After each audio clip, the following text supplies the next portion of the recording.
우리 옆에 계신 분들과 한번 이렇게 인사할까요? 사랑하고 축복합니다. 네, 하나님의 사랑과 축복으로 또 코로나의 위기들을 잘 극복하고 승리하실 수 있기를 바라겠습니다. 여러분, 요즘 우리나라는 부동산 열풍을 뛰어넘어서 광풍의 시대를 살아가고 있습니다. 사실 정부가 강남 아파트 집값을 잡아가지고 국민들의 상대적인 박탈감을 해소하고 주거 안정화를 하겠노라고 부동산 정책을 펼쳤지요. 그런데 도리어 이것이 부동산 시장에 기름을 부은 격이 된 것입니다. 처음에 강남을 규제하게 되니까 어떻게 되었습니까? 사실 그 옆에 있었던 흑석동이라는 동네는 사실 강남으로 쳐주지도 않았습니다. 여러분, 서울에서 오리지널 강남으로 이야기하면요, 강남하고 서초만 들어갑니다. 사실 송파나 강동은요, 강남으로 쳐주지도 않았던 땅이었습니다. 근데 그 땅을 규제를 하다 보니까 옆에 송파까지 강남으로 편입되는 것 같더니 강동까지 편입이 되고, 심지어 요즘은 동작구까지도 이 강남권에 묶어서 이야기를 하더라고요.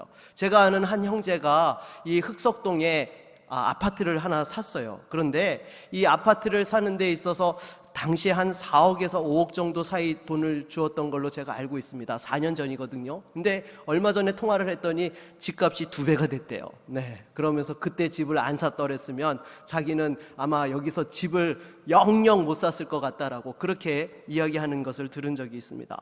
여러분, 이렇게 정말로 이 정부가 잘해보겠노라고 시작을 했는데 너무 이것이 오히려 기름을 부은 격이 돼가지고 지금 요번에 발표된 6.17 부동산 규제를 보면 사실상 수도권 전체가 규제 대상 지역이 돼버리고 말았죠. 그리고 이제 8월 달이 되면 광역시들도 이제 또한 규제로 묶이게 됩니다. 이제 남은 비규제 지역 가운데 그나마 사람들이 살만한 동네가 어디죠?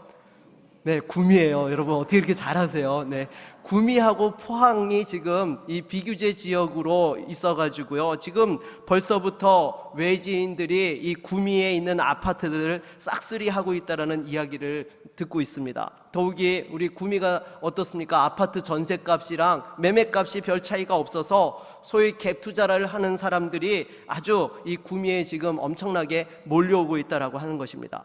물론 대한민국은 자본주의 사회이기 때문에 한 사람이 수십 채, 수백 채의 집을 가질 수 있습니다.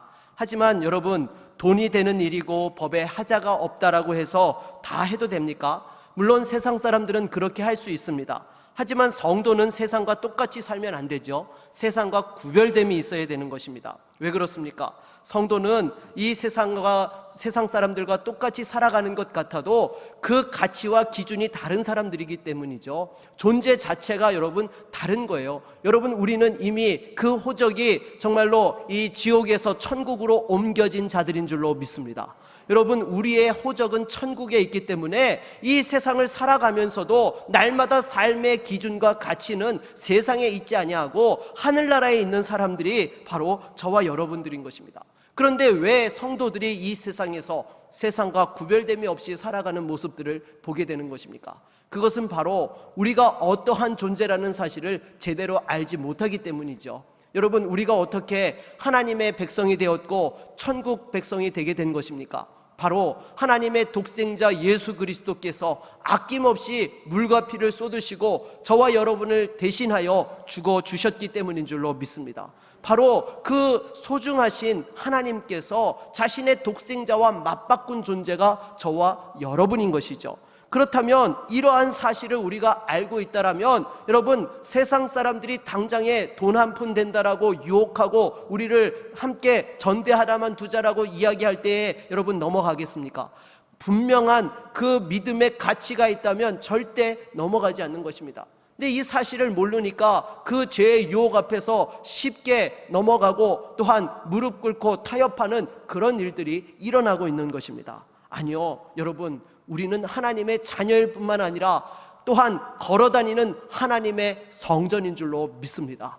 우리가 이 사실을 기억하고 살아가야 되는 것입니다. 그래서 지난주에 우리가 살펴보았던 말씀이 무엇입니까? 바로 사도 바울이 이 고린도 교회 성도들을 향하여서 너희는 구원받았음으로 끝나는 존재가 아니라 그 믿음이 어린아이에서부터 장성한 분량에까지 자라가야 되고 신령한 자가 되어야 한다라고 그렇게 그들에게 강조하고 또한 교훈하였던 것입니다.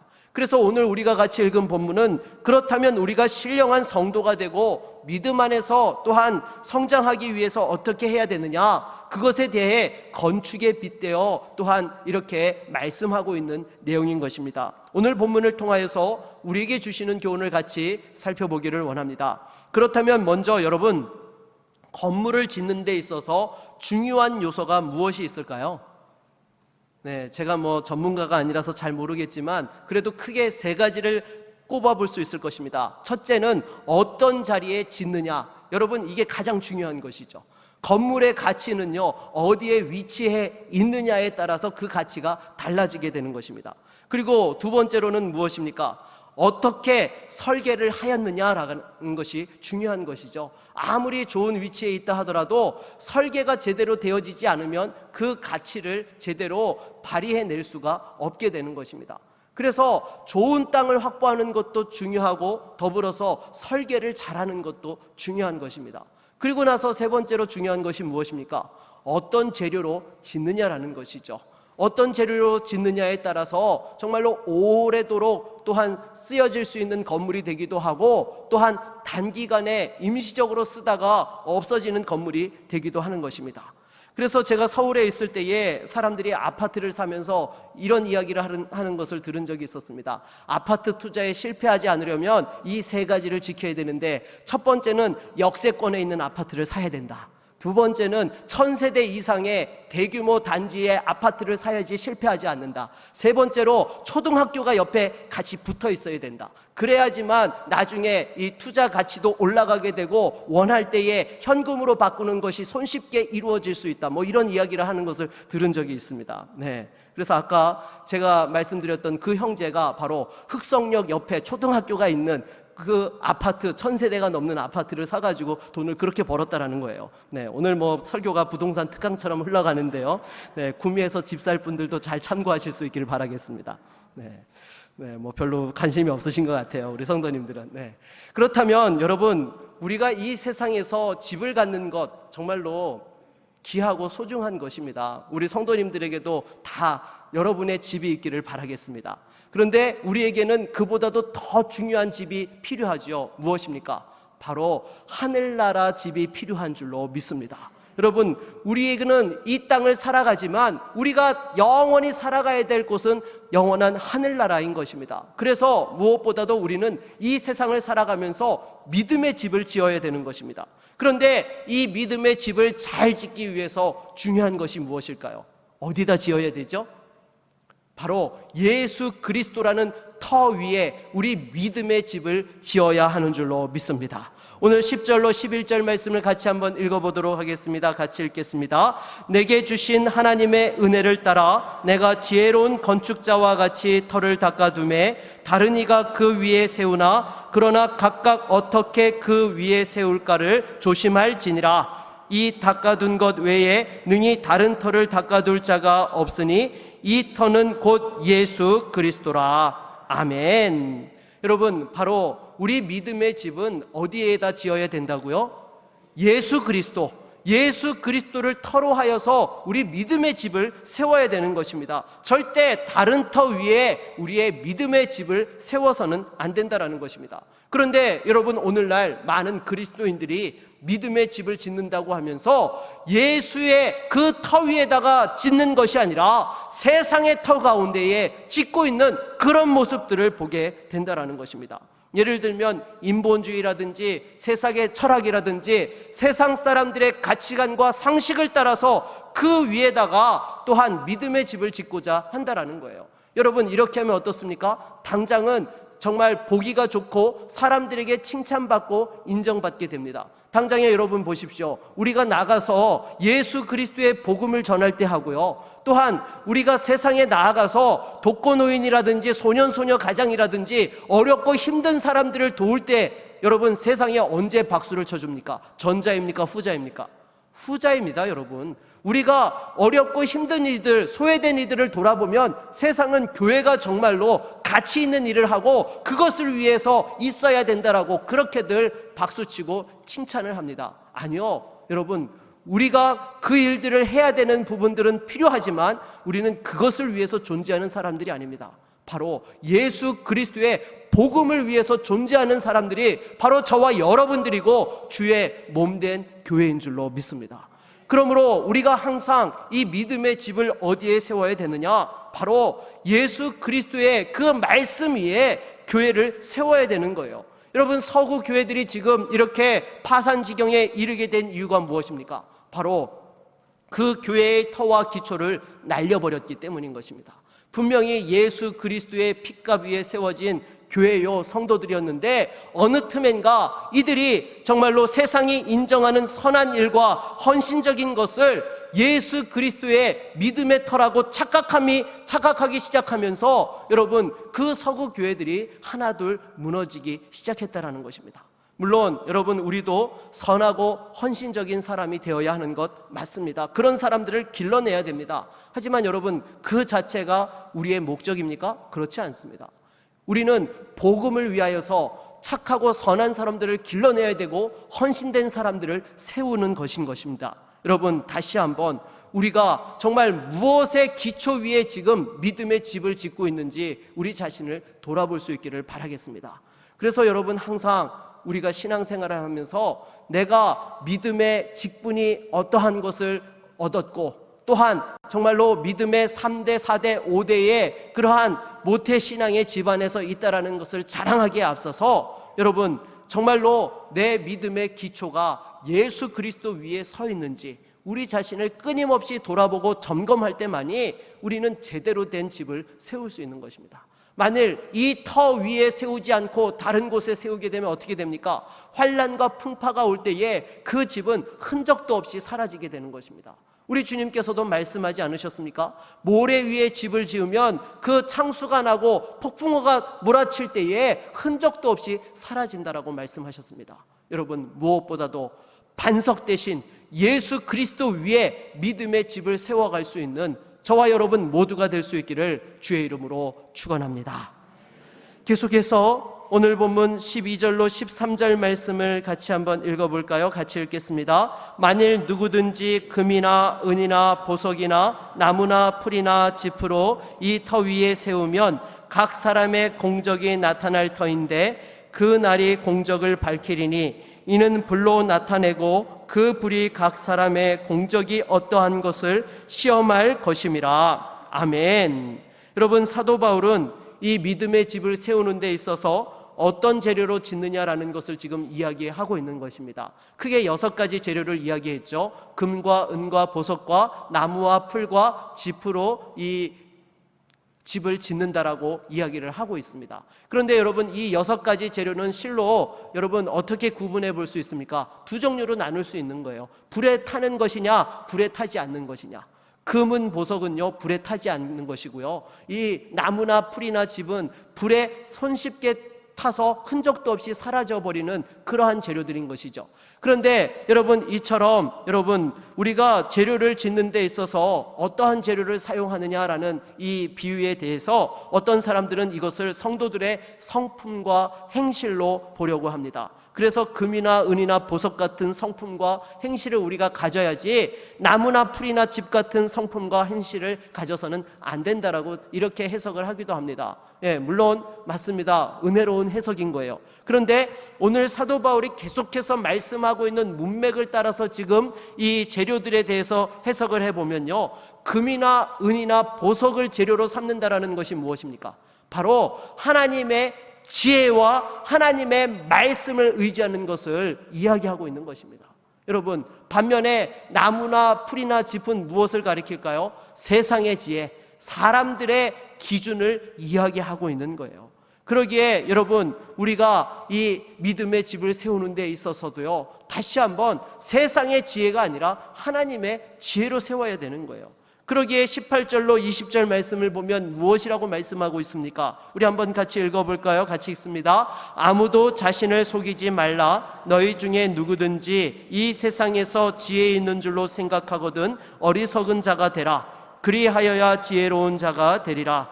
이 세상 지혜는 하나님께 어리석은 것이니 기록된 바 하나님은 지혜 있는 자들로 하여금 자기 꾀에 빠지게 하시는 이라 하였고 또 주께서 지혜 있는 자들의 생각을 헛것으로 아신다 하셨느니라. 아멘. 사랑하는 여러분, 지금 여러분들은 어떤 재료를 이용하여서 여러분의 믿음의 집을 짓고 있습니까? 하나님의 지혜와 하나님의 말씀인 그것을 통하여서 금은 보석으로 지금 집을 짓고 계십니까? 아니면 세상의 지혜와 기준으로 지금 짓고 계십니까? 아니면 혹시 여러분 하나님의 그 지혜와 세상의 지혜를 믹스해가지고 여러분 믿음의 집을 지으려고 지금 하고 있지는 않습니까? 여러분 중요한 것은요, 정말로 하나님의 그 기뻐하시는 지혜와 말씀으로만 지어야 될 줄로 믿습니다. 세상의 것을 섞어 짓게 되면요, 당장은 공사가 빨리 진행되는 것 같아요. 사람들이 보기에도 칭찬받고 인정받아서 잘 지은 것 같아요. 하지만 여러분 이것은요 부실공사가 되고 마는 것입니다. 여러분 당장 세상에서도 아파트 지을 때에 옛날에 그 바닷모래를 써가지고 이 아파트 벽이 그냥 허물허물 무너져 내렸던 이렇게 그런 공사했던 이야기들을 들었던 적이 있으실 겁니다. 그런데 우리가 이 믿음의 집을 세울 때에도요 세상의 것을 섞어 세우게 되면 그 마치 바닷모래를 쓰는 것과 같은 부실공사가 되고 만다라는 것입니다. 당장은 빨리 세워지는 것 같아도 여러분 절대로 이 세상의 것 섞어 세우면 안 되는 것입니다. 온전히 하나님의 지혜와 말씀을 따라서 여러분의 믿음의 집을 세울 수 있기를 바라겠습니다. 그렇다면 여러분 이처럼 하나님의 교훈과 말씀으로 인생을 세운다라는 것은 무엇입니까? 그것은 바로 나의 유익이 아니라 하나님의 영광을 위하여 그 모든 일들을 진행하는 것을 이야기하는 것입니다. 여러분 이 교회 안에도요 하나님의 교훈과 말씀을 하는 것 같은데 실은 자신의 유익과 영광을 취하는 사람들이 있습니다. 예수님 당시에 가장 대표적인 사람들이 누구였습니까? 바리새인과 사두개인들이었죠. 이 바리새인들은 말씀에 능통한 자들이었습니다. 구약 성경을 완전히 달달 외우다시피 한 사람들이었고 율법에 어떠한 내용들이 있는지 너무나 훤히 잘 알고 있는 사람들이었던 것이죠. 그렇다면 이 말씀을 통해서 어떻게 해야 되는 것입니까? 자신을 돌아보고 하나님 앞에서 바로 세우기 위해서 몸부림쳐야 되는데 이들은 이 말씀을 가지고 도리어 사람들을 정죄했던 것입니다. 다른 사람들을 비판하고 판단하고 오히려 그 말씀을 알고 있는 자신은 의인인 양 그렇게 행동을 했던 것이죠. 결국에 그 말씀을 통해서 어떻게 한 것입니까? 하나님의 영광을 드러낸 것이 아니라 자기의 영광을 취하였던 사람들이 바리새인들이었던 것이죠. 결국 예수님께서 오셔서 그들을 가리켜서 독사의 자식이라고 아주 이 험한 말로 그들을 질책하고 그들이 돌이키도록 그렇게 말씀하셨던 것을 보게 됩니다. 그렇다면 사두개인들은 어떤 사람들이었습니까? 이들은 당시에 제사장들이었습니다. 그래서 이 제사장으로서 단순하게 예배를 주관하고 제사를 주관하는 그 정도의 사람들이 아니라 이 로마 정부와의 관계 속에서 정치적인 권력과 영향력을 행사했던 사람들이 바로 이 사두개인들이었던 것이죠. 종교적인 직분을 가지고 세상 정치를 했던 사람들이 이 사두개인들이었던 것입니다. 그러니까 여러분 이 사람들도 어떻습니까? 그 맡겨주신 직분이 그런 일을 하라고 주신 거예요? 아니요. 성도들을 섬기고 하나님께 영광 돌리도록 하기 위해서 주신 직분인데 도리어 자신의 그 이익을 위하여서 사용을 하였고 심지어 예수님께서 자신들의 기득권을 유지하는 데 방해된다고 생각하니까 또한 예수님을 십자가에 못 박아 죽이는 일에 앞장서기도 하였던 것입니다. 여러분 오늘날에도 마찬가지입니다. 교회 안에서 절대로 우리가 이 하나님의 말씀과 주신 그 은혜들을 내가 영광받도록 사용해서는 안 되는 줄로 믿습니다. 특별히 목회자들을 위해서 기도해 주십시오. 목회자들이 바로 서 있어야 됩니다. 왜냐하면 목회자들이 하나님의 영광을 이야기하면서도 세상적인 목회적 야망을 추구하다 보면 어떻게 됩니까? 그 모든 딸려있는 양떼들 역시 병들어 버리게 되는 것이죠. 그러면 하나님의 말씀 안에서 건강하게 자라는 것이 아니라 병들어서 서로 치고받고 싸우고 교회의 분란과 다툼이 끊이지 않고 여러 가지 많은 교회가 사명을 감당하는 것이 아니라 세상에 손가락질 받는 그런 일들이 일어나게 되는 것입니다. 사랑하는 여러분, 무엇보다도 주의 종과 또한 당회와 교회의 중직들이 하나님의 영광을 이용하지 아니하고 하나님의 말씀 앞에서 온전히 서서 쓰임받을 수 있도록 우리가 함께 기도하며 또 우리 자신도 겸손하게 자신을 돌아보면서 절대로 믿음을 이용하는 자들이 아니라 정말 하나님 앞에서 제대로 된 믿음의 집을 지어갈 수 있는 저와 여러분 모두가 될 수 있기를 바라겠습니다. 물론 여러분, 이렇게 말씀을 붙들고 살아가는 것이요 쉽지 않습니다. 왜 그렇습니까? 세상이 절대로 우리를 그냥 버려두지 않습니다. 말씀대로 살면 여러분, 우리를 어떻게 해서든지 깎아내리려 하고 우리를 공격하고 회방하는 것이죠. 하지만 여러분, 그렇다고 해서 우리가 물러서서 안 되는 것이죠. 끝까지 버티다 보면 어느 시점인가 하나님께서 우리를 높여주시고 또한 인정해 주시고 사용해 주시는 그러한 자리에 이르게 되는 것입니다. 무엇보다도 하나님의 지혜와 능력인 그 말씀을 의지하여서 우리의 믿음의 집을 정말 존귀하게 세워갈 수 있는 저와 여러분 모두가 될 수 있기를 바라겠습니다. 그러면 우리가 이 세우는 믿음의 집에 있어서 설계도는 무엇일까요? 여러분, 우리 고린도전서 12장 12절 말씀을 같이 한번 읽어볼까요? 같이 읽겠습니다. 몸은 하나인데 많은 지체가 있고 몸의 지체가 많으나 한 몸인가 같이 그리스도도 그러하니라. 아멘. 여러분, 하나님께서 저와 여러분들에게 믿음의 집을 세우는 설계도를 주셨습니다. 근데 그 설계도가 무엇이에요? 바로 교회의 머리가 예수 그리스도가 되고 우리는 그분의 몸이 되어서 지체의 역할을 감당하도록 우리에게 그와 같이 설계해 주셨다라는 거예요. 그렇다면 여러분, 저와 여러분이 이 주의 몸된 교회에서 하나님의 집을 세워감에 있어서 머리가 되면 됩니까? 안 됩니까? 안 됩니다. 머리는요, 오직 예수 그리스도께서 우리의 머리가 되셔야 되는 것입니다. 그렇다면 우리가 몸의 지체로서의 기능을 감당하며 또 함께 더불어서 주님의 몸된 교회로 지어져 갈진데 어떠한 역할들을 해야 됩니까? 각자에게 주신 그 역할들을 잘 감당해야 되는 것입니다. 내게 손의 역할이 주어졌으면 손의 역할을 해야지, 보니까 이 발의 역할이 좋아 보인다고 손이 되어야 될 지체가 발이 되고자 하고 발이 되어야 될 지체가 손이 되고자 하면 여러분, 이 주님의 몸은요 제대로 세워질 수 없게 되는 것이죠. 그래서 무엇보다도 우리가 정말로 이 설계도에 합당하게 우리의 믿음의 집을 지을 수 있도록 내게 주신 역할이 무엇인지 그것을 바로 알고 그 역할을 감당할 때에 믿음의 집을 온전하게 세울 수 있는 것입니다. 그리고 계속해서 우리 14절로 15절 말씀을 같이 한번 읽어볼까요? 같이 읽겠습니다. 만일 누구든지 그 위에 세운 공적이 그대로 있으면 상을 받고 누구든지 그 공적이 불타면 해를 받으리니 그러나 자신은 구원을 받되 불 가운데서 받은 것 같으리라. 아멘. 여러분, 우리가 이 세상에서 건물을 짓게 되면 나중에 뭘 해야 되죠? 준공검사를 해야 됩니다. 그렇죠? 그 설계에 따라서 재료를 제대로 써서 제대로 집을 지었는지 그 건물이 사람들이 사용하는데 하자 없이 안전하게 사용할 수 있는지 준공검사를 해서 그 집의 상황들을 점검합니다. 마찬가지로 우리가 믿음의 집을 세우게 되면요, 하나님께서 그 믿음의 집이 온전히 세워졌는지 평가하고 테스트하는 날이 이른다라는 것입니다. 그래서 그 불로서 평가를 할 때에 그 모든 것이 제대로 남아있게 되면 제대로 지은 것이고 그것이 불타버리면 정말로 아무 소용이 없게 된다라는 거예요.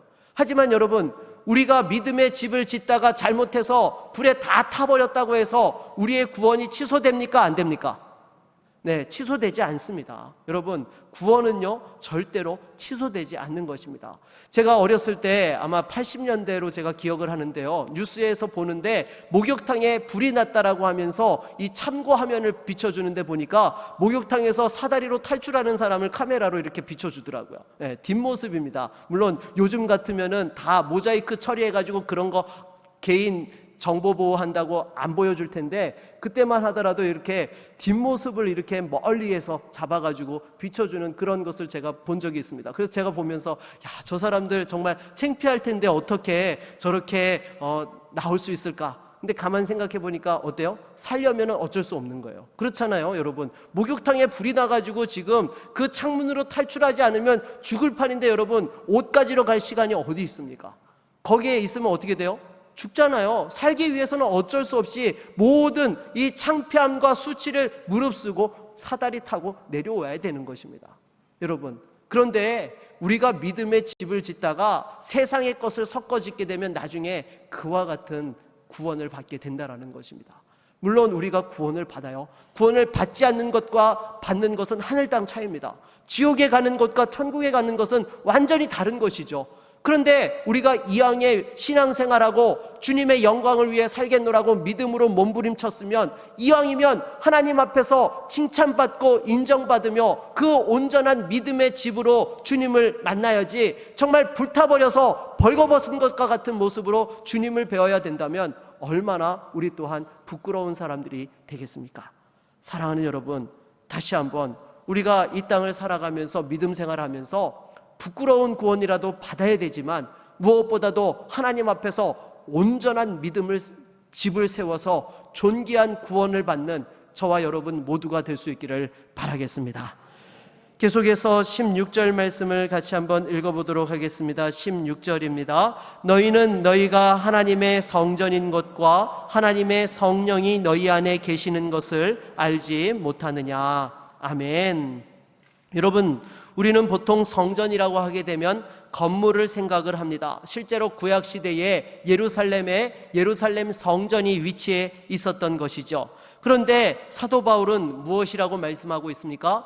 눈에 보이는 건물이 아니라 예수 그리스도를 믿는 저와 여러분이 곧 하나님의 성전이라고 말씀을 하고 있습니다. 어떻게 여러분 우리가 하나님의 성전이 될 수 있는 것입니까? 바로 성령께서 우리 안에 내주하시기 때문에 우리는 하나님의 성전이 되어지는 줄로 믿습니다.